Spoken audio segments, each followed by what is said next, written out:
Hello and welcome back, fellow Illumineers, to another episode of the Ink Table Podcast. As always, I'm your host, Dylan Bailey, joined by my world-traveling co-host, Preston McNair. Europe tomorrow, so let's do it. And of course, we can't forget our amazing producer, John. I traveled to Pennsylvania. It wasn't the world, but it was Pennsylvania. All right, so if you've been following us on this journey, then you know that about once a month, the three of us get together and invite you to join us around the metaphorical ink table as we talk about our journeys through the world of Lorcana and our shared passion for all things Disney. But we've broken our monthly cadence of podcast uploads to bring you this special episode because just as our journey on the Azurite Sea was coming to an end, Ravensburger has now pulled us deep into a whirlpool of news. There's a lot of news coming at us fast. One of the big ones being that a lot of the reveals for Archazia Island are supposed to begin on February 10th. When we meet in February, we would like to designate a hefty chunk of time to talk about these new reveals. Therefore, we are going to discuss the newest information today in depth rather than just as a back burner topic in our next podcast when we meet up again. So the next big thanks. Be like 3 hours long. Right, probably. But big thanks to everybody at the Ink Table crew for being able to get together on such short notice. We had no idea that Ravensburger was going to do all this and drop all this information 2 days after we uploaded our last podcast episode. As always. Naturally. Speaking of the last episodes, I'd also like to thank our viewers and the Lorcana community as a whole for checking it out, liking, sharing their own ideas and feedback down in the comments. The last episode now has over 500 views, and our YouTube channel has over 50 subscribers. So it's big thanks, guys. We'd really like to continue growing throughout 2025, and hope you all continue to support us as we begin our adventures through these next few sets. And with all that being said, holy feathers. I was waiting for you to open with that. He's revealed. He's physical form. We finally have Archazia. Yeah, I mean, can we... Is it a he or is it a she? It's an owl. A bird. It's an owl. I mean, I get it. It's 2025. Cat. It's beautiful artwork, though. This is probably like the first time that I've looked at a piece of art like teasing a set and thought like there's a lot going on here. So what do we have going on in this? Because every time I look at it, I see something new. Something else, yeah. Well, first and foremost, we have Archazia, which, again, if you've listened to this podcast at all in the past, you know that like I've followed the lore, I've tried explaining the lore, and we knew that we were going to get this owl, whatever this owl was, and now we know. So Archazia truly is the center point of Archazia Island, or Owl Island as we previously known it. And just taking a look at her, there's some interesting stuff within the art itself. For starters, we talk about the heterochromia in her eyes. Mm-hmm. The fact that she has 2 different colored eyes. You have one that's sapphire and one that's amber. I wonder what that can lead to, or what that symbolizes. Foreshadowing. Surprise. And then something else really, really cool, and we've seen it in the Archazia logo itself, but it is the Story Star symbol. Are you guys familiar with the Story Star? No, I'm not, actually. This is the first time I've heard of it. So there's a lot of viewers that I think aren't either. But if you look at Archazia and you look at that logo in the middle of her face, that is a Story Star. Oh, okay. So like what we thought was part of the logo on the chest that Billy Bones was carrying is actually something more. Yes, it is something more. That is a Story Star. It is also the same as our lore logo for whenever our characters quest. So the way that glimmers are created or summoned in the first place is you have to have an Illumineer with an ink caster.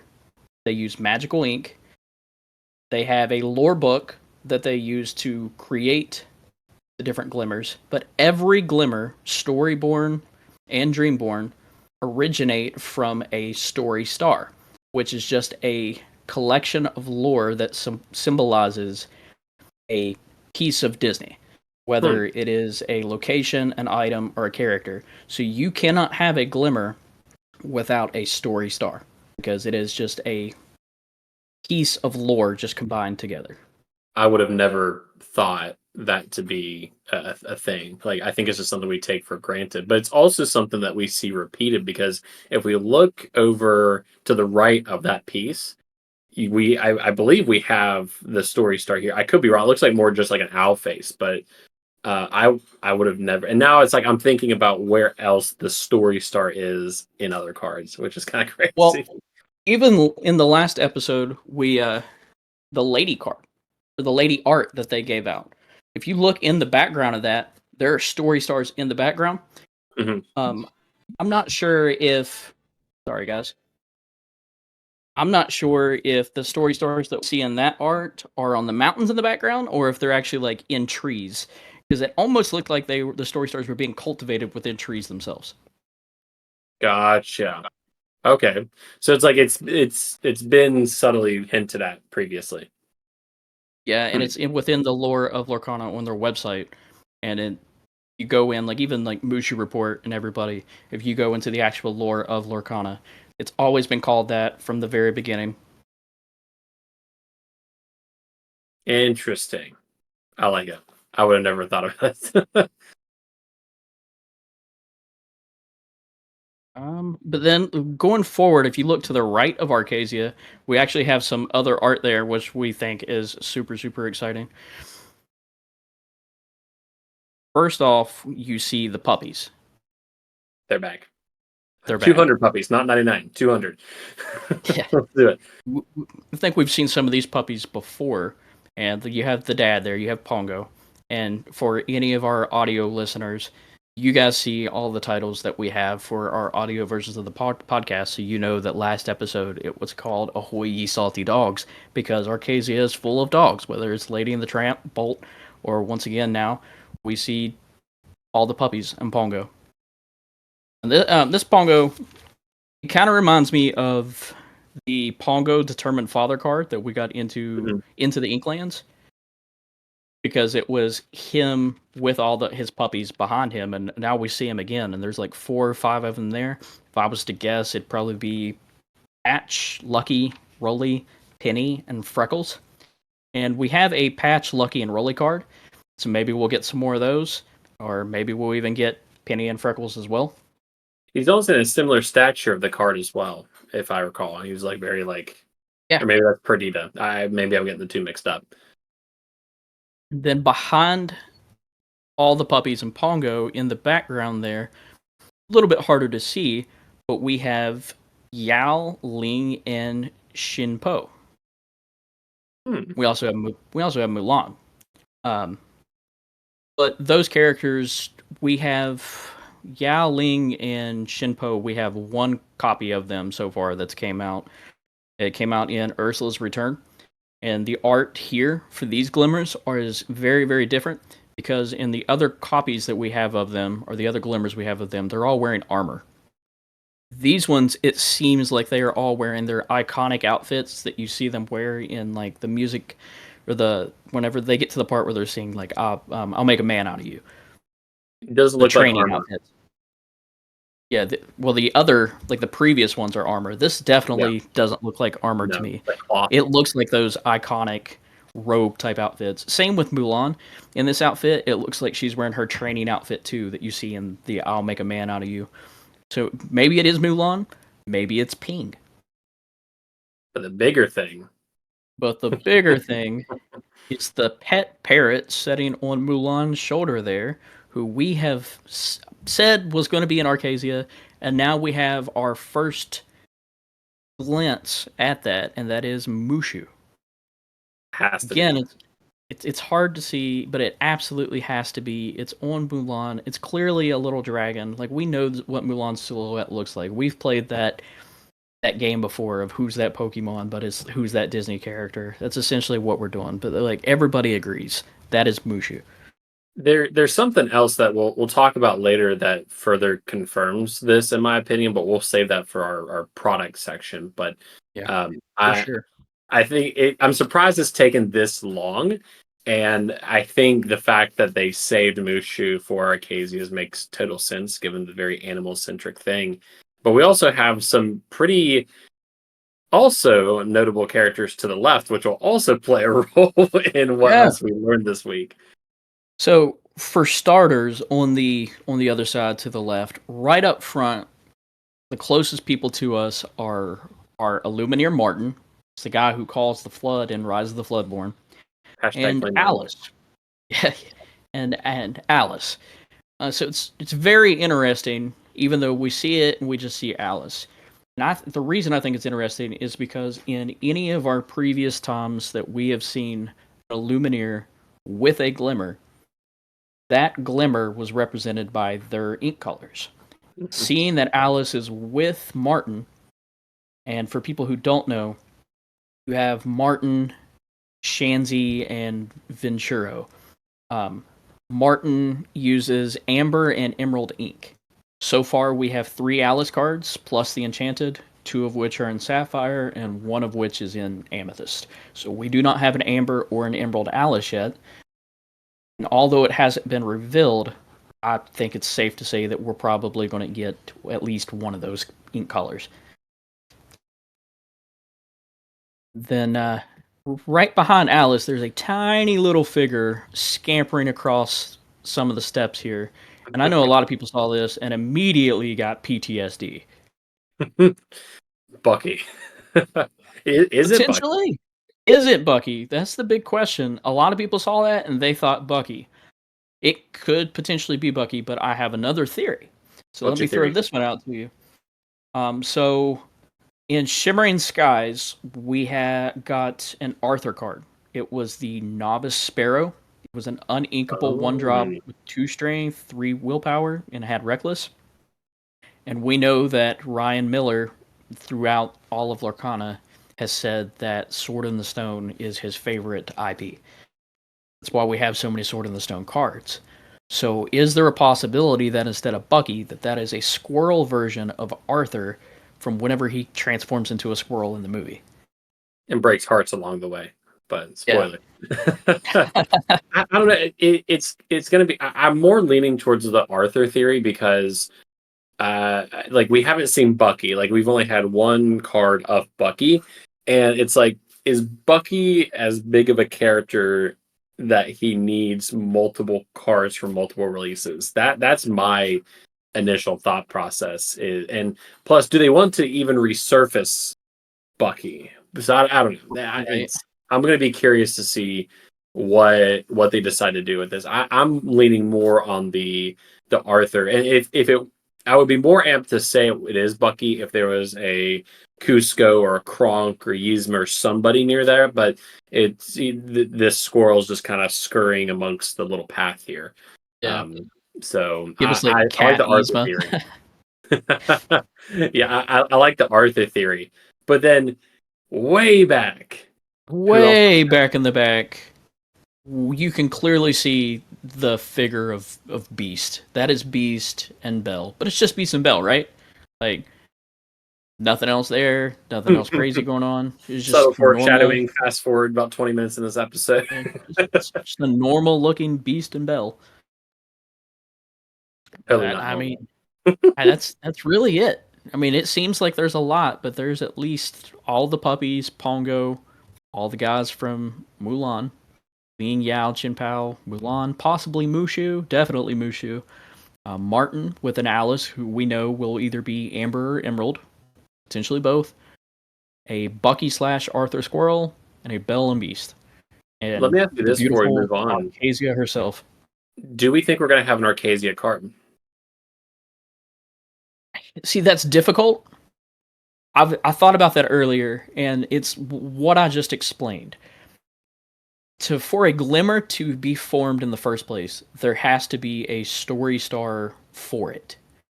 Although we do have items that are like the Chromacons and stuff like that are original IP properties. I want there to be an Archazia card. I want there to be an enchanted Archazia card. She's definitely deserving of one. But I don't know if we will actually get one or not. Because of that cadence that it has to have a story star. Yeah. Yeah. It would almost be like creating new IP, and is is the franchise in the business of making new IP. I don't know. Potentially. Maybe spice things up a little bit, because I mean we have the Illuminary, which isn't Right. That's which original isn't IP. its original IP. So I think I know some people may hear that and then get a little like, oh, like what if they really break away from Disney? That doesn't cross my mind one bit. It's I think this is the first time that we've had a non-Disney character not only teased through art, but have a whole set named after it. So I'm going to be curious if Archazia is going to be a Glimmer and be a card, or how this kind of rolls into the story. There's a lot of unknowns. We're just deciphering art here, and we're not experts. Personally, I'm excited to see if they push it even further and come out with more original IP characters like Archazia later on. I'm still waiting to see who the curator is. Right. We don't know. we don't know who that is, but beautiful art all around. This happened when? Tuesday of this week, I believe we got this. Yeah, I believe so. It was the London Toy Fair. London Toy Fair. Yep. Yeah. Which revealed a lot of other stuff too. No, it did. And this kind of brings us to the actual physical products themselves here. So again, the London Toy Fair is where we saw the art drop, but then we also got the actual products. So for our audio listeners, I'll do our best to describe this, but for our video listeners on YouTube, you can see this up. But first up is going to be the booster box. So we actually got this week on Tuesday at the London Toy Fair. First time we are seeing the booster box art and the packs as well. So kind of looking at my notes here, looks like it's an all white packaging. We got Belle and Iago. Totally normal Iago, right? We'll talk about that later. But on the box, and then we got Mad Hatter. I almost said Belle, but that's Maribel and Bolt. Naturally, they're in the center of the art, and then the three characters on each of the packs are going to be Maribel, the Mad Hatter, and Bolt as well. So I believe this is Maribel's second appearance on a pack. I think I could be wrong. Definitely first for the Mad Hatter and Bolt. So this is what we're going to be getting for the booster boxes. Moving on to the actual Trove and Trove contents. We'll talk about this, but again, all white packaging, our three characters there in the center. But if we crack open the box and take a look, looks like the lore counter spinner is none other than Bolt, and I'm a fan of this white dice. This white dice looks absolutely beautiful. We got the Archazia logo on top of the Trove, and then that's really cool too. Oh yeah, the Archazia as the top of the box is beautiful. But then look at the card dividers. We have what appears to be, I can't tell who's in the very far back left. It looks like it's a Pete. Pete, and it's a sailor Pete. So he's like in the Azurite Sea outfit, but like an emerald version of that, kind of like you see the Daisy and the rest of them in this set. True. Yeah, so we got Emerald Pete for that card divider. We have the Queen for Amethyst. Interesting. Amethyst. We have Baymax, the hero Baymax for Sapphire. We got, I believe that's Pongo. That's kind of blurry on my side. Yep. We got Pongo for Amber. We got Miss Bianca for Steel. And then... That's how strange. It is Miss Bianca and Steel. Maybe that leads into the other big reveal. But the big one is Ruby is none other than Mushu is the Ruby card divider. So I don't need to see a card to tell you that Mushu's 100% in the set. Right. He's here. If he's in the art and if he's a Trove divider, Mushu's here. But so that's the Trove. Definitely have a Ruby card. Right. We got a Ruby Mushu. We got a Ruby card. Makes total sense that we have Mushu. So again, the Trove contents, as we expect, you still get your 2, 4, 6, 8 packs in total. Really digging the Bolt for the lore counter as well.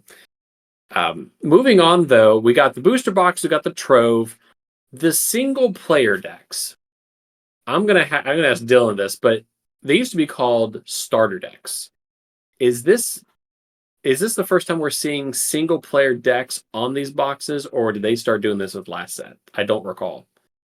I believe this is the first time. Yeah, I believe this is the first time too. That's what I have in my notes. So interesting that we have the single player decks now, no longer starter decks. And to me, that makes more sense. Like if you're going to a hobby store or to a big box retailer and buying this product and you see Lorcana, it's very plain and simple, clear that this is a single player deck, and ideally this is a 2-player plus game. So I like the rebranding on this one. Well, hear me out on this real quick. Single player deck. In the last podcast episode, we talked about how they are currently working on quest events, and they want local game stores to run quest events where they're going to be running co-op and multiplayer games throughout these quest events. So we have single player decks. Do you think the name change or the rebrand may have came because we're going to see future product that are co-op decks? I could see that, especially if we get another co-op for Reign of Jafar. So I think it makes sense that we are going to see more co-op. I think they're at least setting the stage for that, because right now the only co-op thing we have is Deep Trouble in Ursula's Return, where you have the co-op game. I would imagine Reign of Jafar is going to get the same thing. So I think it makes sense. We don't know what Quest looks like, but I dig it. It's a theory. It changes something that it's like, as the game has evolved, it's like the term starter deck really doesn't make sense. So I get it. But the big thing that's going to tie into our next topic here, but the last thing is the single player decks. Let's take a look at these. Let's start off with the Ruby Sapphire. Ruby Sapphire single player deck, where we have Beast. Looks like he is working on something, designing something. We got a red cloak, but then blue cloak as well. We have him holding a quill here with blue script around it. Belle is wearing blue. Interesting. So Ruby Sapphire. But then we also have the Steel Amethyst starter deck with Jafar and Iago. Jafar is wearing the full Hexwell crown. Iago looks surprisingly big here. We'll talk about that in a second. But two tones here. We have Amethyst and Steel. Jafar kind of leaning into both here. Again, these are going to be single player decks with the bonus booster pack on the inside. But the elephant in the room that we officially have confirmation on, and I just want to go on record saying we were talking about this last year. Dylan, what's the latest on dual color inks?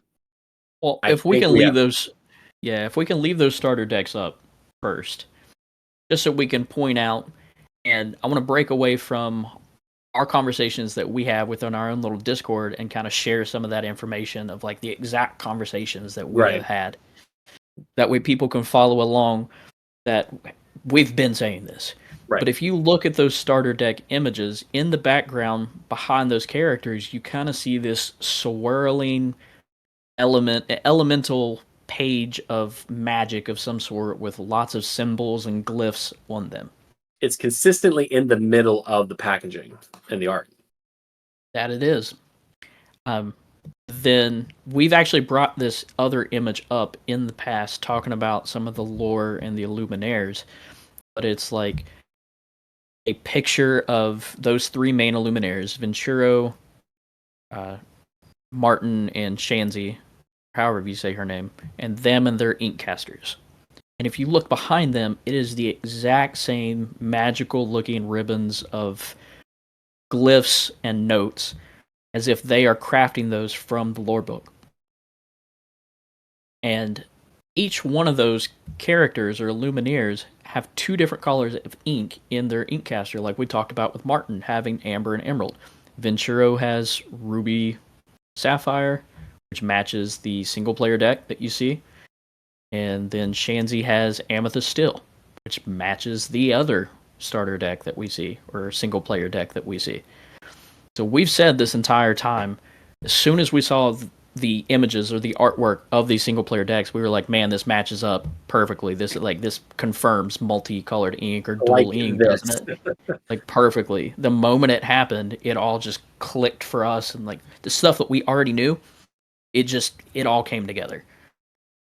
We had all the red string moving it around everywhere. Right. Yeah. We're plotting it out.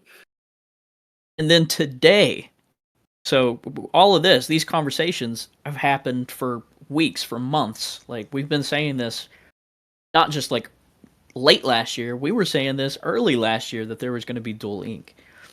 Our first podcast episode, we talked about how there was going to be dual ink coming up.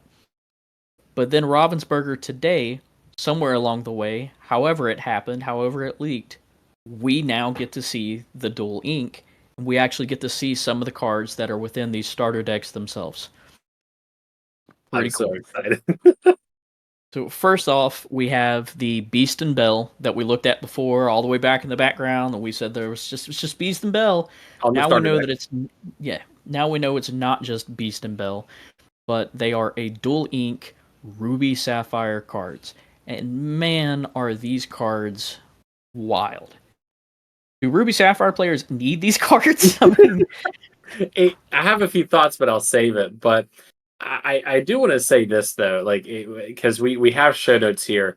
If we can bring up Dylan's custom card from December, where we did our blind card raking, and Dylan made a dual ink Ruby Emerald card. Dylan, it's like they watched the episode. Like, obviously these cards have been around for a while, but it's like Dylan was pretty spot on. Like the two collars in the exact same border there in the center, the diagonal in what was that? The diagonal cut, right? The diagonal cut, like perfectly in the center. Like this is, I remember filming that episode thinking, this is cool. I want to see cards like this. And man, it's spot on looking at these Ruby Sapphire cards. It was mind blowing seeing this earlier. I woke up and I was like, that's crazy. Like that's like even the ink color logos underneath, how they're each their own, like the way that they line up, it's absolutely perfect. And it was just fan art that I happened to create for that episode for the blind ranking. And I know that they didn't watch and see it and copy it because we know that these sets. I mean, look now. What do we have? They've already announced the next sets, right? So I mean, they're well prepared. They know what they're doing. But I wonder if anybody at Ravensburger saw that or just that chunk or saw that art and was like, "Oh, it's leaked." Like, what started like investigating people within the company or whatever. Like, so that's where the viewers from Germany popped up. Hello, Germany. We see you in the analytics. It's wild to see this come to fruition because this busts the gate wide open. And I know that we're not like we could talk about this forever, but I want to point out one thing about these cards too. Notice the cost of these cards here. We have a Beast 6-drop uninkable and a Bell 9-drop. Also, notice for the very first time that we have the shift instruction, if you will, not explained. Very much like with the Mickey Mouse Musketeer. There is, I believe on that card, it just says bodyguard support, and that's it. You don't get into descriptor. This is the first time we're seeing shift here as well. But also, inventors are still around because Bell, in this instance, is an inventor. I'm pretty sure Beast is an inventor as well. The tags, I know for Beast, they're kind of hard to see, and a lot of him's covered up. You can't see how much he quests for, his willpower or his strength. But I did have it wrote down. He's a Dreamborn Hero. Dreamborn Hero Prince, and then you can see the beginning of another tag after that. So, I mean, if you were to guess, or if I was a betting man, I would say that last tag is probably also Inventor. Especially if you read his ability. Because his ability is you exert him, then you spend 2 ink, you banish 2 of your items, and then you get to deal 5 damage. Yeah, just guessing that. And then you get to deal 5 damage to chosen character. It's a lot. The Bell, like you're talking about with Bell and the Mickey Mouse Musketeer, I think the only reason that we're getting things like that is because there's so much flavor text and stuff on the card now with their abilities. There's a lot going on that they're just running out of space on the cards. So it's like, okay, what can we shorthand? Exactly. Yeah, and it makes total sense too. I don't know if y'all have actually read Bell's ability, It's but ridiculous. it's wild because you think about how and again, we're not going to go down into a meta discussion here, but thinking about how Ruby Sapphire plays currently, ramp up very strong characters to control the board late game. But Bell here, you have an ability here for each item card in your discard, you pay one less ink to play this character using her shift ability. So she's a shift 7, and for every item in your discard, that reduces. She's questing for 3, 7, 7, and her other ability, her two abilities are salvage, which is I just read, and then repurpose, which is whenever this character quests, you may put up to 3 item cards from your discard on the bottom of your deck to gain 1 lore for each item card moved this way. This doesn't complement the way that Ruby Sapphire currently plays. And it's almost like a new closer in a sense. What are your thoughts around, because they could have made this just like banish a character or whatever, but no, I'm super excited about this myself. You know that I don't play Ruby Sapphire at all. But we also see that Ruby Sapphire, if we do talk about it on the meta side, it is the most prevalent deck in all of the meta right now. The North American National Championship, it showed up as a color combination more than any other color combination. But this is different. This isn't your normal Tamatoa, Lucky Dime, or anything like that, or even like the stuff now with Simba. This is different. And I'm excited by this because it opens up play for cards that we have not seen yet or have not used yet. I have a list of them already. We don't necessarily need to go into that discussion now, but just to name a couple off the top of my dome, besides Hiram that everybody runs anyways that banishes items. Yep. If you do run the Beast, there is a card, it's a three cost action called Launch, where you banish one of your items to deal 5 damage to another character. It's essentially a cheaper version of doing what the Beast does. Yep. Let's say you still want to ramp. Okay. There is a Tinkerbell that anytime one of your items is banished, you may put that item into your Inkwell exerted. So maybe that's a new way for ramping to happen within Sapphire without having to use the Detective Mickeys, the T-Pos, or anything else. You have Gleam, banish chosen item, its player gains 2 lore. There's a Triton that you exert. Banish one of your items, gain 3 lore. Yep. It opens up so many possibilities, and that's what makes me so excited for this set. It's really exciting just to see the different cards that haven't been part of the necessary, like the meta yet, or just cards that are underplayed, nobody pays attention to, being able to bring them in and play with those now. No, it's there's a follow-up question I'm going to ask around this, but we'll save it till the end of our section here. But I know we have a lot of Reddit Jafar stuff, but Dylan, what are we seeing with the Jafar and Iagos here? So, talking about the other single-player deck that had the Jafar and the Iago on it, we now have the reveal of another dual-colored card, and it's my favorite ink combination, if anybody knows me, with that Amethyst Still, and you have a dual-inked Amethyst Still Jafar. Now, the Iago is not dual-ink. He is, like, unlike the other one where Beast and Bell were both dual ink, Iago is not in this, but he is special in his own right. The Jafar is only a 4 cost, and he's very, very reminiscent to Mickey from a previous set that worked with magic brooms. So he is Jafar, newly crowned. He is a Amethyst Steel card who is a 4 cost uninkable. and he has an ability. I don't think I have it wrote down here. This is not done yet. Yeah, you can't even necessarily see it. Again, he's like the beast. You can't see how much he quests for, his attack or willpower. But it's, believe, again, if I was guessing, it reads as like whenever one of your illusion characters is banished, return them to your hand. Which is the same way that the sorcerer Mickey worked with brooms in the past. Dylan, that has me asking the question, what's an illusion? What is an illusion? Well, you look at the Iago card that we said was very special in his own right. He's giant for one. That art, it's so cool to see with him being a giant like that because it's very reminiscent of the giant Tinkerbell. And it's hilarious. Like, I love it so much. But before you dig into that, look at his stat line and his cost. Yeah, the 4/6. Yeah, 4/6, 4 strength, 6 willpower, 4 inkable. This is one beefy bird. But he has to be. He has to be. He has to be. And we'll get into that. First off, he is an illusion.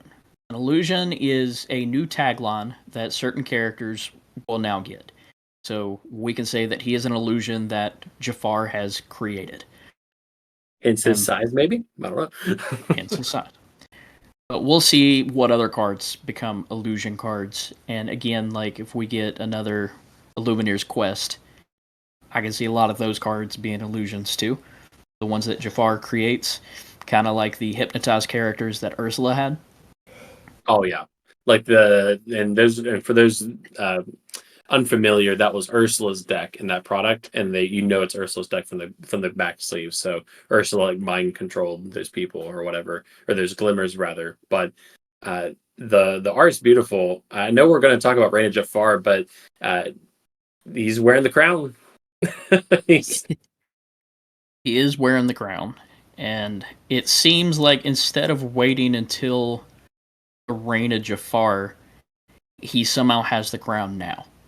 And the website here recently was updated for Reign of Jafar, and it says now that Jafar has taken over Archazia's island, corrupting the beautiful haven into his menacing fortress. His reign may be the greatest threat Lorcana has ever faced. So even before we go battle Jafar during the Reign of Jafar, he is taking over Lorcana now within Archazia, or he's taking over Archazia's island. That's wild. So, like, I love this, like, because we've had hints for previous sets leading up to it, but this is the first villain that has proactively. It seems to have proactively made moves in a set that's not even their own. He's been making sets. He's been making sets since Shimmering Skies. Yeah.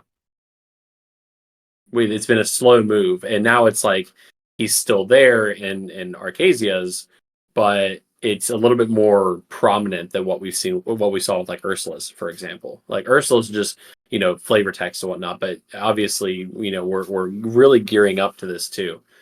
I'm really curious to see how illusions are going to play out, and we don't know how dual ink cards are going to work. But before we move away from what we know now, and that dual ink is a thing, before we talk about Reign of Jafar, how do we think this is going to play a role into deck building? Because right now, I think we have folks in two different camps right now. If you look at the Ruby, we'll just do the Jafar. If you look at the Amethyst Steel Jafar right now, it is a dual color ink card. We don't know if players will be restricted to only Amethyst and Steel in their decks, or could we have say for example a Amber Steel Sun deck, but play Jafar because of that Steel attribute? So we don't know how this works, but Dylan, where's your head at? I mean, you know where my head's at.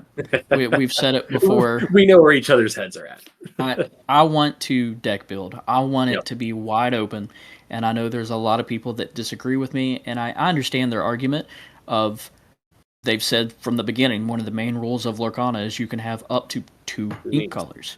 So I get it, I respect it, but on the other end of the spectrum, I think that opening it up will make it to where it is less restrictive.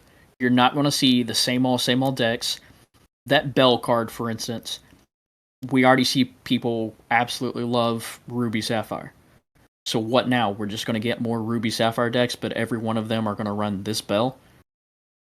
If this Jafar turns out to be really good and Illusions turn out to be really good, are we just going to get Amethyst Steel decks that just run this Jafar? And maybe let's spice things up. And maybe we just answered that question right there, because if this is the first time, if they are introducing a new tag for illusion, surely Jafar can't be the only one with an illusion effect. So I also agree with Dylan. I want this to be your 2 primary ink colors or dual ink cards that at least have 1 or 2 ink colors there. It doesn't make sense. Why would you introduce dual ink cards if you're going to still restrict players to the confines of 2 inks? That's where my head is at. I don't think Jafar is going to be like, say, what if we have an amber illusion, or what if we have an emerald illusion, for example? What if the Alice from earlier is a amber emerald dual ink card? Exactly. We don't know yet, but I am hoping. I think Dylan and I are both hoping. John, what's your take? Because I know you got to have thoughts on this. I know you're catching up too, but what would you like to see? I think I agree with you guys that it'll be a color that you can use like in a steel or a purple. You don't have to have it in a steel purple. You can swap them out. I think, and that's. I think it'll be cool because then you can use different cards in different ways, and this whole vision, or was it called Vision? Shoot, I don't even remember now. Illusion. See, I'm so tired. I said Vision. These illusions are cool. And how many multi-ink cards are we going to have in the set? Is it going to just be one character per color? Right. Combination, or surely we're going to have a combination of every ink I would type. assume, yeah. But is it just going to be one character? Is it going to be 4 or 5? Is it going to be how many? Yeah, which we'll find out. But I think it's a cool thing. It'll throw it's a different mechanic. It'll throw some of these meta decks for a loop, I think. Yeah, we hope. And again, it just opens up deck building to where you can have so much more fun in being creative. You don't necessarily have to go online and copy and paste and use the same deck that everybody uses. It's open. Yeah. And it's also exciting to see that it's not restricted to Floodborn characters, because we see the Jafar and the Beast are both dual ink, yet they're not Floodborn. Thankfully. Thankfully that's not the case. Yeah. No, because typically we see a lot of that wacky stuff happen to Floodborn characters because their glimmers are just so overpowered with ink. But clearly, this is going to be something a little bit more accessible. But dual ink cards, I'm excited that we have it. But there's something else going on with the Iago, and really, I think for our listeners here, I think that kind of puts us to the end of products that we know of right now. There's still other things happening during Archazia's, but we're going to kind of be rolling into Jafar's reign. But we have something else going on with the Iago here. Yeah, so he has a whole new ability that we have not seen yet. Brand new. It's very, very confusing ability to an extent, and we're going to see some wacky interactions going forward with this ability. But the ability is called Vanish, and a character with Vanish, if they are targeted by an action on your opponent's turn, you discard this card. That's broad. But let's think about that for a minute, and let's think about the way that this game works, because I've already seen some interesting things online. Let's say a mother knows best. Play a mother knows best. You send chosen character back to their player's hand. That's an action. You target Iago. What happens? So the way that actions work, especially within the bag, which we've talked about in the past as well, is an action has to be fully played out, and it has to be, all of its trigger effects have to happen before your own trigger effects would happen. So a Mother Knows Best, for instance, would send Iago back to your hand, then the Iago would trigger, but because it's no longer on the field, it's in your hand, it would no longer be banished. Mm-hmm. And thinking Let's about... say... Go ahead, sorry. Let's say along comes Zeus. Deal 5 damage to chosen character. It's not like you're going to have a split second if somebody comes along and targets, which Iago is a bad example for this, but let's say that you have somebody who doesn't have as much willpower. And I think that they've thought about that, and that's the reason that card does have so much willpower, is because it survives a Zeus. But if you have something weaker that has that Vanish ability, and they can be taken out by an action, whether it's a Zeus, let the storm rage on, anything like that, it's not like there is a split second where you can say, oh, you targeted my character with an action, I now get to banish my character. It's that action is fully going to be played, the damage is going to be dealt, and if it kills Iago or whatever the other character is, that character card is now already in your discard pile. You still don't get to trigger that effect, which wouldn't help Jafar any if it was the... Yeah, when the character is banished, return it to your hand. Yeah, I was getting ready to say, just think about that Jafar card, that ability. It's like Mickey, Sorcerer Mickey and the Brooms, in a sense. If during an opponent's turn, whenever one of your illusions is banished, you may return it's cut off, or assume we can return it back to our hand. So, what maybe about it would work? What was that? So maybe it would work with him, and it would still get returned to your hand because it was banished anyways. But there's still going to be wacky interactions outside of that with that ability. And people just have to remember that if you're targeting a character with the Vanish ability, that your action will fully get played, and everything that action does occur before Iago or any other character with that ability actually triggers. So let me ask you this. So painting the roses red, that's reduced the strength of a character by 2, 3. So in theory, the way that we're thinking about this is because that's an action, you target Iago, you reduce his strength by 2 or 3 or whatever that card is, and then he's banished? Yeah. Yeah, it's an action. Then how does Vanish work? Is it you may, or is it you have to? Let's see here. Vanish. When an opponent chooses this character for an action, banish them. It's not even a may. It has to occur. So what about? So let's just, again, we could think about this, because again, folks, we just don't know. We're just talking this through and learning this through, because we just found this out today. But thinking about, what if you had a board full of illusions, and then you played Grab Your Swords, and it doesn't kill the Grab Your Swords, doesn't kill them, but they're all illusions. But when it's splash damage, you're not targeting. Right. So anything where the Vanish has to work with chosen character, like selecting the card. Yes, it is actions that specifically choose that character. Anything else where you choose your own character, which we see with like Be King Undisputed or Triton's Decree. So anything that would necessarily get past Ward would also get past this, because you were targeting your character, not your opponent targeting that character. Okay.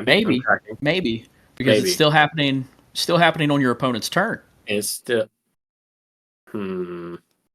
Yeah, and it's still an action, except you are choosing, not the opponent.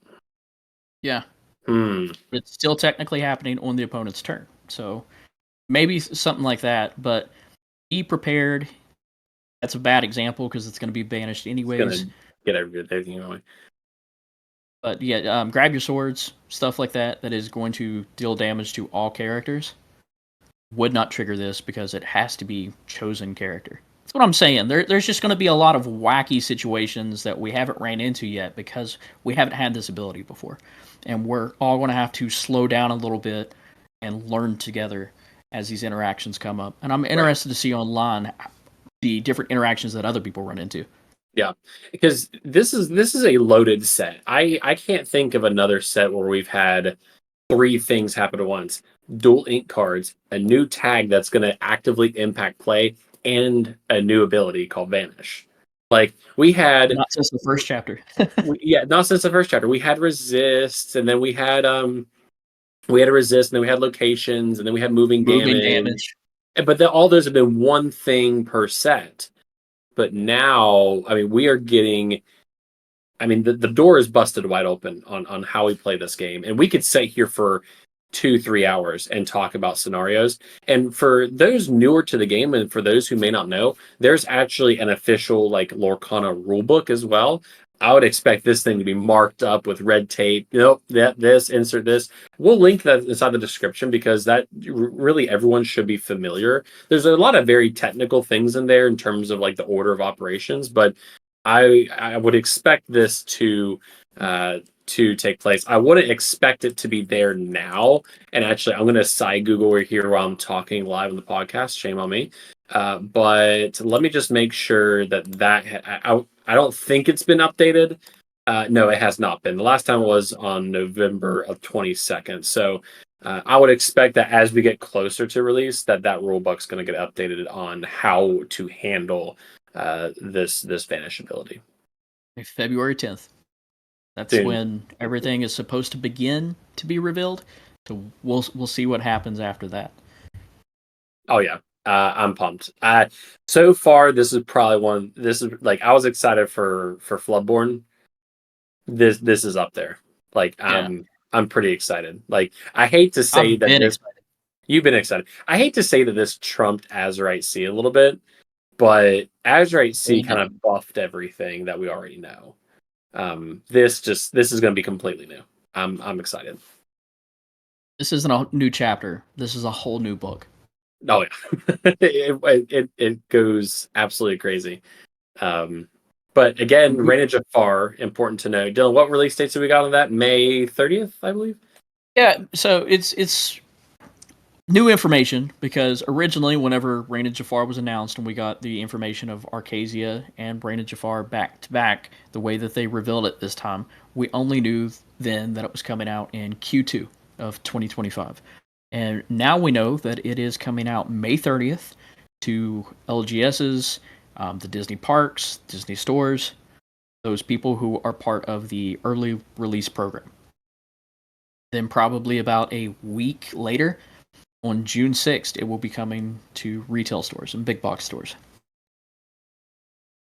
It's wild to think that like we have the next 2 sets calendared for release. Draft is going to be so much fun for Archazia and Jafar. Like I'm just sitting here thinking like nobody's going to know what's happening. Like John's going to be over there trying to sing a whole bunch of random stuff and just I'm lost half the time anyway, so just throw some new stuff to me, then I'll just get lost again. No, we'll all be lost together. But again, we don't know. We just found out about the dual link cards confirmation this morning. Things are still very fluid. We'll do our best to update in the comments and on the community tab, but by next episode, we're still gonna have a lot to talk about. But there actually wasn't. That's actually kind of, I believe that's the end of what we know so far. Like, I don't think we're missing anything. We talked about the new Vanish tag. We talked about the illusion. Dylan, the Lore Master Dylan, if you've played World of Warcraft, you probably know the Lore Master achievement by completing every quest in the game, basically. That's Dylan's. Lore Master Dylan here. But something else got announced. Go ahead, Dylan, sorry. So I thought questing was the whole point of this game. That's the whole point of it. But amongst all the chaos, and again, all this wasn't announced in this order. We're just kind of we picked the best flow for this. But we actually did get something new that I personally wasn't expecting. So Ravensburger, I don't know if we consider it a leak, but basically, Ravensburger went into a Facebook group that appeared to be exclusive to hobby store owners and whatnot, and basically announced 3 very big things that impact how we play the game at our local game shops. So the first thing I want to share is that beginning in Reign of Jafar, Melee will no longer be used. They're moving to something they call the Ravensburger Play Hub program, or RPH. And through Archazia's, Melee will still be used by the players, but local game shops are going to start using this new RPH thing. The program itself is called Cardi.io. It's spelled CARDE.io. And beginning in Reign of Jafar, Melee is ditched. This is my first game, my first trading card game. I know Melee is very, very, very, very popular. I'm not a fan of Melee. A lot of people aren't. A lot of people aren't. I am not. John's not. You know, when you do your thing and it says, do you take 5 minutes or 1 minute to complete this survey? I complete it every time and say, this app is not good. Make something new. It's not even an app; it's a website. Or a website, yeah. And that's another thing. The fact that Melee doesn't even have a mobile application, it's been around for years, to my understanding. It is good, but in DLC Atlanta, I remember them being on loudspeaker going, Melee staff to headquarters. I'm like, uh-oh. It crashed. It crashed. We were at League and it was crashing. While you were at DLC, we were at League trying to play and it was crashing because everybody at DLC was too much. It was too much. Yeah. This may be the same way. I mean, it could be, but have you went to the actual website that the Card.io? Mm-hmm. This is our Card A, or however you say it. I don't think this is Ravensburger doing it. I think this is a third-party company. It's Ravensburger. Ravensburger is doing the new Play Hub program. Right. Yeah. But the Cardi.io is a third-party source that is going to be powering Ravensburger Play Hub. So it'll already be better. Yes. Because somebody else is pairing. It's on the other side. So I went to the website. They do other games. Yeah. It seems like it's a lot better. I saw Alestrals. Mm-hmm. And everybody that I know who plays Alestrals, which is similar to like a Pokemon game, who uses this, the big thing that they talk about on there is the deck building is super easy and super fun to do within the... Again, this part I don't know if this has its own app or if it's just another website. It's a website. There's no app. Unless Ravensburger makes a Play Hub app, because that's what I went to that website for. You know, usually you go to a website and it'll say download our app. There was no app; it was all on the website. Interesting. Okay. Well, as long as it's better, right. But it will not be within the Lorcana player app that we now have. Mm-hmm. I don't think so. And I hope that everybody understands that. I don't think it would be. It is a third-party platform. I would like to hope they would integrate it into things like the Ravensburger or the Lorcana Play app, or even a separate dedicated application would be nice, but we just don't know. But that's pretty big. You know, Melee's been around for a while, and they're ditching it. So second big thing that came out of this announcement, though, was the continuation of a buy a box program. So the idea behind this is whenever you go to a local game shop and purchase a booster box, a whole booster box of Archazia's Island, Reign of Jafar, what have you, you will receive a promo. They did do this with Azurite Sea with Bucky, the errata Bucky. The idea behind that, they came out and said, hey, if you buy a booster box, you get a Bucky promo, which it's not a promo, it's just an errata Bucky, basically. But it seems that they're going to continue this by doing the buy a box promos. We don't know what the art looks like. We don't know what card that is, but they are continuing to incentivize people to buy boxes at local game shops for these exclusive items. No complaints there. Like it's more for the players, and it continues to support the stores that keep this game afloat. The big thing, out of all this, and again, it seems like every episode we're talking about set championships, but this is big. They've changed the way, yeah, pretty much. It seems to be a recurring topic, but they have changed the way that set championship prizing works. Before I explain what this is going to look like beginning in Archazia's, let's talk about where we've been. First set championship was into the Inklands. You had to get the top 4 for the Rockstar Stitch promo enchanted card, 2 playmats, first place getting the champion playmat, runner-up getting the vanilla Rockstar Stitch playmat. We had Ursula's Return, say Cadence. Beginning in Shimmering Skies, they increased the promo cards from top 4 to top 8. So in theory, all you had to do was make top cut in order to receive the promo enchanted card. Playmat still for first place and runner-up. Azurite Sea, going to be the same thing, but beginning in Archazia's Island, they have made pretty big shifts to this. There will only be 1 playmat available to the first place winner of a set championship. There will still be 8 foiled enchanted promo cards for that set. That does not change from Shimmering Skies and Azurite Sea. The big change is that they are going to be sending 40 standard non-foil promo cards of the exact same promo art, just in a standard card format. That is the biggest piece of this. So every store, in theory, if you have no more than 40 people show up to your event at your local game shop, you will receive this standard promo card for showing up to set championships. If you pre-register.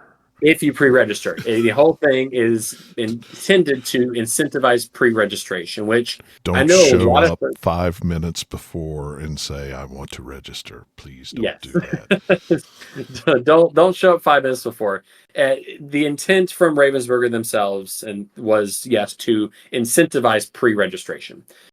Most people do. I know some folks still show up day of and not pre-register, but I think it's safe to say that for everyone that shows up to, I'd say, the average set championship, you're going to be getting a promo card to some degree. So, without rehashing our conversations from last podcast, I know we've talked about, because right now you pay to get into the set championship event.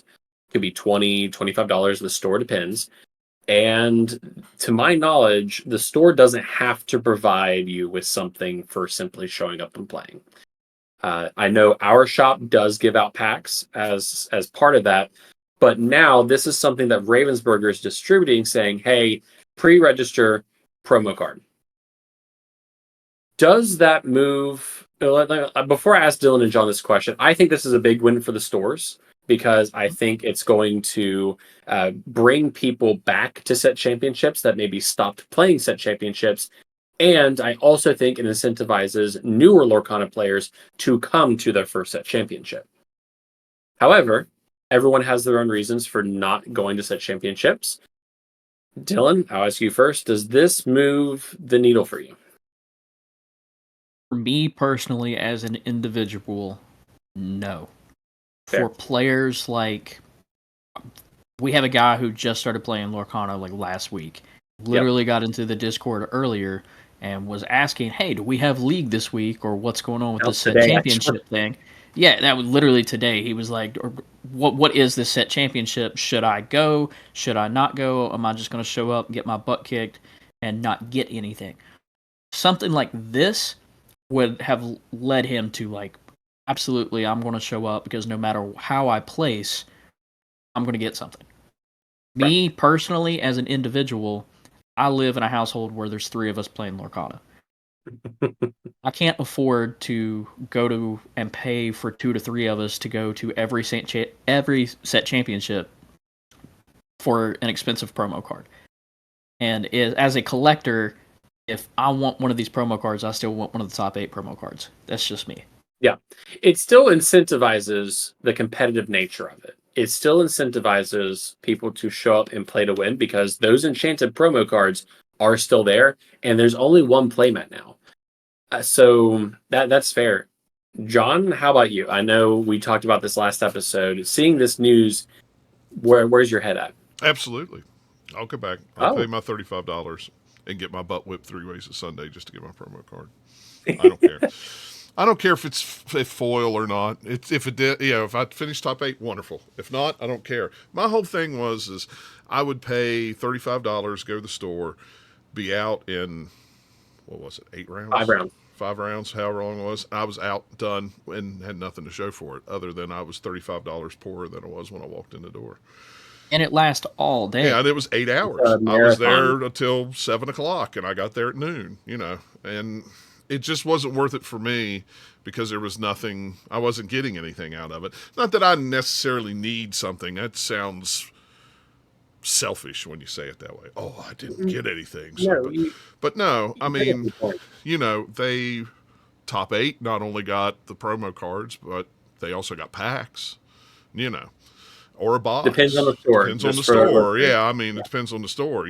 But for me, I think it's great. I think Ravensburger look at Melee. They know numbers, and numbers were dropping because people don't want to come and just pay money and get nothing. Of course, then it opens up a whole, and I say whiners. I don't mean whiners. It's internet complaining.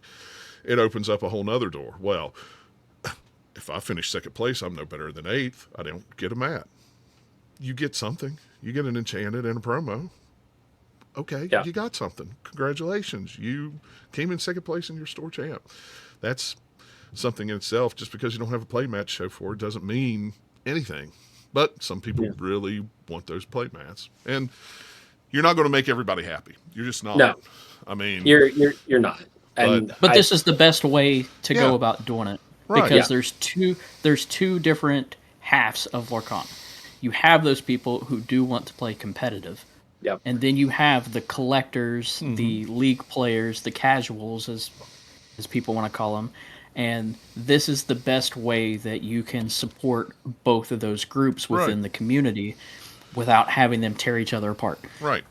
And that makes me, this time around, I was looking at the Melee numbers last set, we had 25 people there for set champ. I wasn't one of them. But we had 25 people. Right as of this moment, we have 10. And none of the locals, the regular league players, are going to it. None of us are. Because some of us have family responsibilities. Some of us are flying to another country. But, but they look at that number and go, well, why are they not coming? It's not because there's 3 other stores within 100 miles of our store that's got leagues or got set championships going on that day. It's not that. It's people don't want to come and get ringed. They just don't. They don't want to waste time. No, when you they walk don't away waste from time it, and money. No, you spend 8 hours of your time.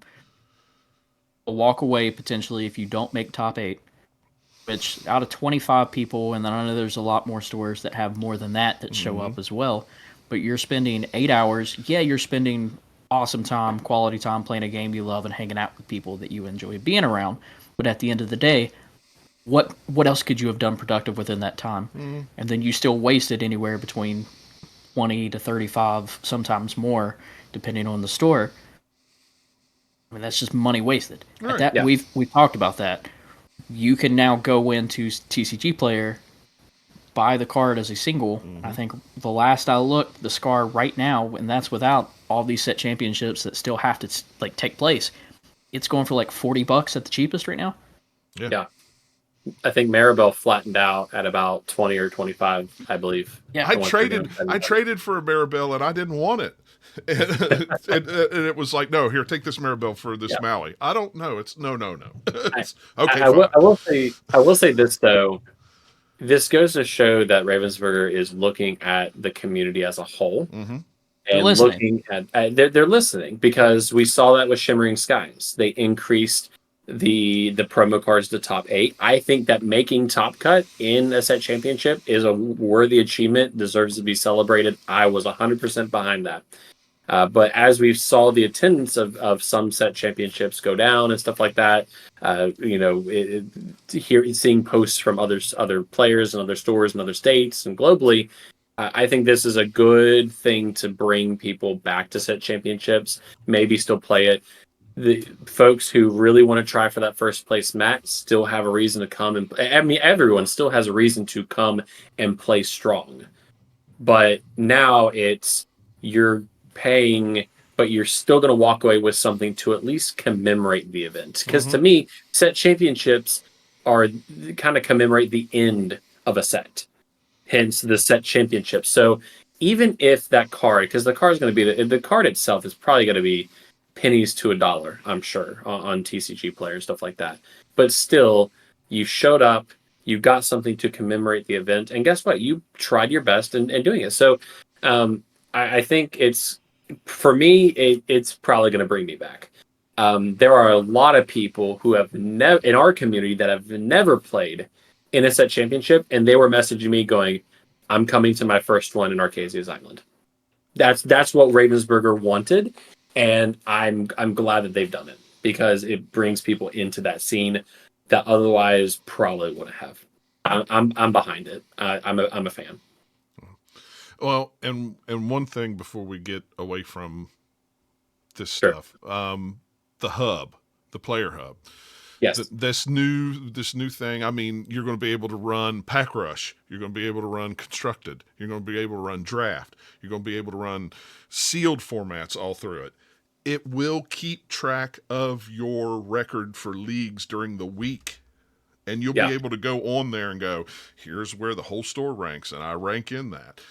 I think that is what they've needed for a long time, because I don't know about Dylan, but I take pictures every week and see where I'm at. Just not that he's the melee king. Just not because I'm super competitive and I got to know this. No, I just want to know, we want the numbers, the statistics. I like numbers. I like to see, not that I care that, I'm higher ranked than Dylan. Ha, ha, ha, ha, ha. I don't care about that. I just like to see, okay, because like I've always said, I came to League not only to make friends, but I came to League to win pins. That's the only thing I care about. I want the pins. I came for the camaraderie, the friends, and the pins. Thanks, John. Well, I said camaraderie and friends before I said pins. As long as we're above the pins. I said pins third. I said pins third.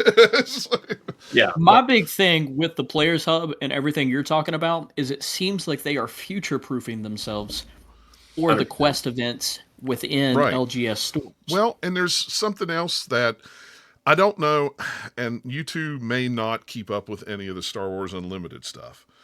But, I mean, they're doing it. They're going to have, they have their weeklies. They're going to have their version of Store Championship. They're going to have their version of Regional after that. If you win your Store Championship, and then they're going to have their DLCs. Then they're going to have their Nationals. And it's all going to be points-based through the app on what you do from week to week to week, from set champ to this to this to this. And Ravensburger is setting themselves up that they can easily do something like that with this. So who knows? Everybody's wanting more DLCs. We want more of this. What if they do regionals next time instead of DLCs? And DLCs. I've said from the beginning that's how it needs to be. Yeah. That if there is a constructed format, which it seems that they are introducing an actual constructed format, we'll still have League, from what I understand, or League will get switched over to these quest events, but then you'll also have the constructed format that you're earning points for. And the way that other TCGs work are you earn these points weekly to qualify for your regionals, whether you win set championships or whatever. And the big thing that I've always said is there are so many people within this community and other TCG communities that are really, really good players. They love the game, but maybe they don't have the time or the money to financially afford to go to one of these DLCs that you have to pay for a ticket, you have to make the time to go to, which is hard to do right now whenever you don't know dates, and you have to pay for your plane ticket there and back, you have to pay for your hotel. Food. Yep. And I think that's why we haven't heard anything about next DLCs yet. I think this first round of DLCs, National Intercontinental, whatever they called it, in Worlds. I think this was all just a test to see how Oh, well it 100%. would go, and it went very well. So now they've got to go. Very well. Wait a minute, we need to expand on Demand this. is up here. Yeah, Because we saw that with Atlanta. Like, Atlanta was a very bare bones event, and then the production value increased, more and more things to do with these things. As fun Atlanta was, it was a beta event. It was a test It was event. the first time. It was the first time, and it was still a lot of fun. But I like the fact that they're future proofing it for that, because it's going to continue to incentivize weekly play. And to me, that is where the Lorcana community shines, is in the shops at League. That is the spirit of the game, and that's why I think they've made these changes to keep that spirit of the game alive, whether it be for the set championship promos, the buy a box stuff for the stores, the changing up, the going away from melee. It's all pro community is the consistent thing, so I'm happy with it. And actually, I had no idea. Dylan and I did talk about the set championship thing, but I'm glad to hear John is considering coming back and doing it too. So yeah, you give me a promo. That's all I need. Just give me something. give me a promo. It's that collector aspect. Yeah, just that collector aspect. It's fine. I mean, I don't need $1 million. I don't need a gazillion enchanteds. I don't care. I just I have something to show for it, and that I didn't totally waste an entire Saturday. All pro community. I just partially waste a Saturday, but that's okay.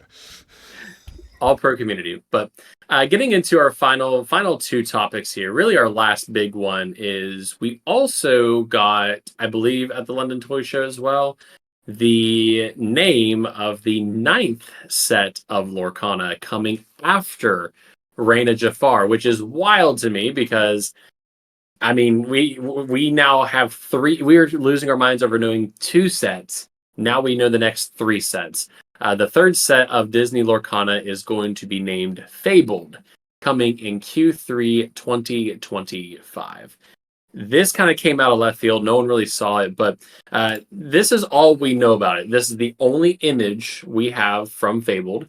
And on the website, it says, "Welcome to the story." It says, "There's power in the tales we tell. Welcome to Disney Lorcana, a realm where magical stories come to life. Whether this is your first time playing the game or if you're returning to team up with a few new pals, there's something for everyone in Fabled." So very boilerplate language on the website right now. But looking at the art here, we do have the Princess Minnie. And I believe, and Dylan can correct me if I'm wrong, this looks like Mickey Brave Little Tailor, it looks like, to some degree, or esque reminiscent of the Brave Little Tailor. Yeah. But Brave Little Tailor, Mickey and the Beanstalk. Yep, Mickey and the Beanstalk. And they appear to be running a carousel here. So a lot of questions around the origin of this, and Dylan knows, again, lore master Dylan, knowing a lot more. Before we talk about what IPs we expect, what do we think of the origin of Fabled? I go back to Archazia and the story stars. I think that they're going to play a much bigger part. Mm-hmm. And if I was just a betting man and I was guessing, in the process of us defeating Jafar, I think it is somehow going to release these glimmers from these ancient stories or these older stories, those John level stories.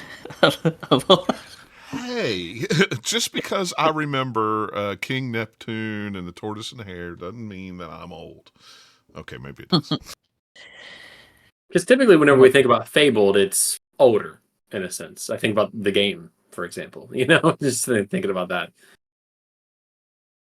I think about The Prince and the Pauper. Mm. That Disney Mickey Mouse story. Prince and the Pauper. Yeah. Yeah, a lot of the old Technicolor cartoons, like the shorts, shorts that you see, I think that is going to be what Fabled comes from.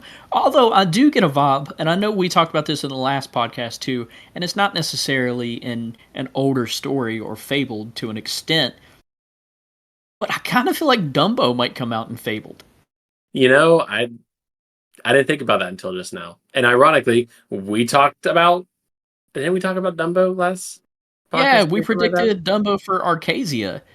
But now that I'm seeing the label and everything for Fable, it just feels like Dumbo could be in that set. In set 9, 3 sets from now. I love that. And really, I have been very busy trying to prepare for this international trip and whatnot. So I have no predictions on Fabled, but I know Dylan has one. Yeah, Well, just other one than in Dumbo, which particular. we just discovered. But Outside of Dumbo, who that random thought off the top of the head. But one in particular that I would absolutely love to happen within that set is the Three Little Pigs. hmm, So there was a old Disney short. It was a silly symphony that was Disney's The Three Little Pigs. Came out in 1933 and it won the 1934 Academy Award for Best Animated Short Film. But you have all three pigs and the big bad wolf, and we know that Ravensburger loves their villains, so why not have the big bad wolf let in us there. huff and puff and blow our opponent's characters off the board. That's true. I can see it. Again, it's so far out it's hard to think about because we've had information overload this week. We've had Archazia's news Tuesday and today. We had Rain and Jafar news, and then we had Fabled on top of this. And I will say it has been a very busy week. It's probably been one of the busiest weeks of Lorcana we've had in a very long time. And this comes after a lot of folks in the community were starting to express just a little bit of frustration that there wasn't a whole lot of communication. We still don't have things like Worlds dates and DLC dates and whatnot, but No lorecast, no no Lorecast. story trailers. No, none of that. So there's a lot still missing. But I don't know if this was I don't know if this was intentional to happen or if this is a direct answer to some of the dissatisfaction we've seen. But we have a lot here to keep our brains preoccupied, and I think it just goes back to the success of the game. Everyone's hungry for more Lorcana. We have been hungry for more Lorcana, and now that we have more news than we could have ever asked for, I think we're going to be pretty preoccupied. But just know that there's still a lot of traditional things with Lorcana that are still missing. Just like Dylan said, story trailers, lorecast, staples that we come to expect. We don't have, and will there be one? I don't know, but that is what we know. Fabled coming Q3 2025, and I hate to talk about this, but I know we talked about that timeline that the game is on, and I'm going to ask John to remind us when that was set to expire again. It's well beyond through the next 3 sets, I assume, right? Oh yeah, it was 2 years. I think it was only a year. They only originally had it a year, and then 6 months in, they said, "Okay, we got 3 more." So yeah, I mean, if it hadn't taken off, we wouldn't be talking about it right now. Yeah, that's true.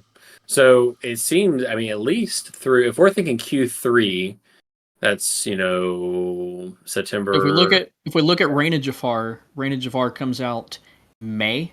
Yep. I think that's what we said earlier. May 30th for early release. If you do 3 months from that gets you at the end of August, early September. Just in time for Gen Con. Yay. Yep. At the first of the month. Which I'm sure we'll get information then. Mm-hmm. Yeah. And then that leaves the door wide open for a 4th set in Q4. Yep. And we're on our normal every 3 months. Every 3 months cadence. No, it's wild to think that we know the next 3. So it's been a long week. Information overload, but that is what we know about Fable. We could sit here and speculate about Fable. It's kind of like Jafar right now. We don't have a whole lot. I would expect us to probably get a little bit more as we get closer, probably through end of Archazia into Reign of Jafar. We might start seeing some references to Fabled, but right now, this is all we have: the website, the art. Yeah, we'll see it in cards in Reign of Jafar. Yeah, absolutely. But rounding out our episode, I have no idea what Dylan has as a surprise. So Dylan, I guess we have a surprise for the community. Yeah, again, we have over 50 subscribers now, and hopefully a lot more people will see this video. And I just wanted something fun that we can all do together. and I actually have Archazia Island bingo cards. And we will Okay. have this, we have a PDF version of this as well. So people will be able to download this or they can screenshot this however they want to do it. But it is a blank Archazia Island bingo card. And within the different slots that we have there, which this is homework for Preston and John and myself as well, but we can go in before February 10th when these reveals are supposed to start taking place, and we can go ahead and start guessing as to what characters we might see, who might get an enchanted, what kind of location we might see, different things that we want to predict or expect, and you can place them in any box in there. But try to make it unique, try to make it fun, try to make it to where not every one of them is like this character, this character, this character, Mushu, Bell, Beast, Jafar. Right. People we already know, right? Let's try to like spice it up and make it for things that we have not seen yet, have not been revealed yet. One of mine, for instance, is I think that we're going to get a Floodborn Baymax. We have that Sapphire Baymax card stock in the Trove, and we have 2 Baymax cards previously in this set. Neither of them are Floodborn. Who do you think will be dual link cards? Now that we have that, I mean, put those in there as well, and then like share these. We're going to do one for each of us, and then after we get them done, we'll share them on our socials so we have them. And then when we get back together for our next podcast episodes, they will already be there, they will already exist, and then we can go through and check off our boxes to see what we've gotten right so far or what's still left. Something fun that we can all do together and that the community can do alongside us. This is fun. I have a lot. Maybe we'll definitely carve out some time in the next podcast episode to talk about these. I'm very curious. I have a couple ideas. I can't wait to see John's. John, I don't know what John's gonna put on his and whatnot, but don't ask. I won't even give you any surprises. I'll just wait. You'll look at that card and go, wow. No, this is a lot of fun. Thank you, Dylan, for putting this together. Again, folks, we are 3 working members of society, each with families and work obligations. So we really came together last minute. And actually, on Tuesday, whenever we got the first bit of news, I kicked off this conversation by sending the GIF of Among Us emergency meeting. I was like, is this an emergency meeting? And we decided that this was just with everything that's happened, it was an emergency meeting. So again, I want to give a thanks to John and Dylan for being able to come together so quickly, and also to my wife, who's patiently waiting for me because I fly out tomorrow. I'm going to be gone for the next 2-3 weeks, however. But really, everyone kind of came together. We wanted to talk about this stuff because we are just excited that a lot of what we talked about came to fruition. So, but Fabled, Rain and Jafar, I know Dylan's excited. I know John's excited. Final thoughts before we close out?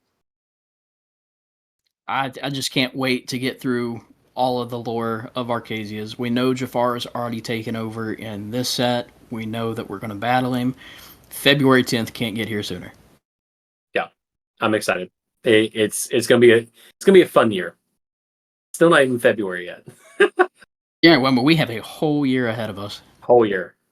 Lot of cardboard to be tossing around. But anyway, folks, if you made it this far, thank you so much for joining us in this emergency episode of the Ink Table Podcast. Be sure to follow us on X or Twitter, what have you, at the Ink Table Podcast. Also on Blue Sky at theinktable.com. Also the website landing page where you can catch up on our kind of our show notes and our videos and podcast audio only formats available at theinktable.com. Again, video version of the show and more Lorcana content found on YouTube at the Ink Table Podcast. And as always, our email address is podcast at theinktable.com, where you can send in your questions or thoughts to the 3 of us. You follow Dylan on Twitter or X, DylanBA17, myself, Preston McNair, on YouTube at Preston McNair for more Lorcana content. But folks, thank you for joining us in this emergency meeting of the Ink Table, the round table that is. A lot of news this week. Very excited for the next year. And I can't wait to see what these dual ink colored cards hold in store for us. Be sure to download the Ink Table podcast wherever you get your podcasts, and be sure to consider liking the video, subscribing, and leaving us a review on wherever you're listening right now. But folks, from the entire team here, thank you for joining us this weekend. See y'all very soon, right before Archazia's Island. Thanks as always. And as always, there's always a seat for you here at the Ink Table. Always. See you.